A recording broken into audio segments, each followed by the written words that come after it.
Simen Tov, Mazal Tov, Mazal Tov, Simen Tov. Now, you wonder why am I singing song Simen Tov and Mazal Tov?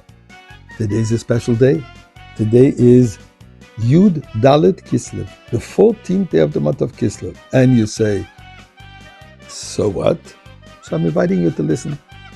Soon, I'm going to explain. And first of all, we are going to say together, thank you to Hashem for all the blessings, for this day, and for the ultimate miracle that God is going to do, bringing us Mashiach today. As the pasuk says, "Uvnei Yisrael yotzim biyad Roma," and the Jewish people came out of exile biyad, the hand. Yad also means Yudalet, 14. So, but let me not jump. Let's go back. Mizmor l'soider. Oriel Adonai kolot idus Adonai b'simcha boi lefanav benona. Du'uki Adonai elimu esanu v'lo enachlam v'tzem narisa b'yishav v'soider chatzkos b'sila. Hoydo lebachu shemoi ki toiv Adonai le'olam chazdo v'yadoi v'odor emunasoi. Let us give tzedakah and express our prayers. And let me explain what I'm talking about. 1928, on this day, on the 14th day of the month of Kislev, finally, after a lengthy engagement, which kept on being postponed, took place the wedding of the Rebbe and the Rebbetzin Chaim Mushka, and the wedding was taking place in Warsaw, in Poland. This was after the previous Rebbe was arrested, imprisoned, and liberated. They were postponing, hoping that the parents of the Rebbe would be able to be present. Finally, there was no choice, and the wedding took place, as I just said, on the 14th day of the month of Kislev in 1928. At the beginning of the wedding, the previous Rebbe, the Rebbe's father, announced this following. It's a tradition that the souls of the ancestors of the bride and the groom come and participate in the wedding celebration. As my invitation to them, to the ancestors, the previous Rebbe said, I will now deliver a discourse, a Chassidic teaching, which includes the teachings of our holy and righteous ancestors.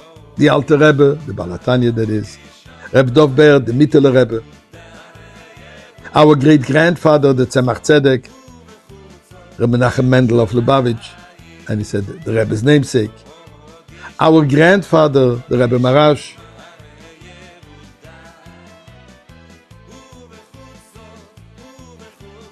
and also the bride's grandfather, Reb Sholem Ber, the Rebbe Rashab. As our sages have said, whoever repeats a teaching should envision the author of the teaching standing before him. Those who attended the wedding later recalled the palpable sense of holiness which permeated the room as the previous Rebbe delivered this discourse. Hundreds of miles away, another wedding celebration took place.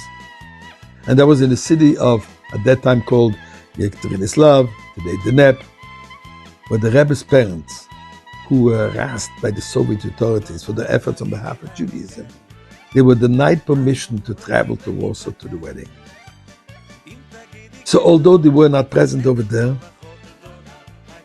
and they couldn't be at the wedding of their firstborn son, they were determined to rejoice in the Rebbe's joy. In a moving memoir, the Rebbe's mother, Rebbe Tzechane, described the wedding celebration held in their home, which lacked the physical presence of a groom and a bride. Yet, she writes, it was aflame with joy, as powerful as the pain in the groom's parents' heart. The whole city came to celebrate with them. In 1984, the Rebbe, on that date, said the following: husband and wife constitute a single entity, sharing a single soul. It is only that God desired that for a certain portion of his life on earth, the soul should dwell in two separate bodies, and that each half should perform its mission in life separately, until such time that God unites them in marriage. So this, the Rebbe said, explains the tremendous joy that accompanies a wedding, a marriage. Joy which has no parallel in any other joyful occasion. Two half souls, separated at birth and raised in different homes, different communities, perhaps even different countries, are being reunited by the power of He who sits and matches couple. What greater joy can there be? Particularly, in this case, and the Rebbe added, this is the day which connected you with me. Because the Rebbe became Rebbe thanks to the Rebbetzin.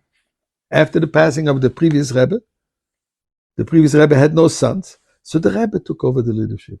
So we realize today what it means, Yudal, the hand.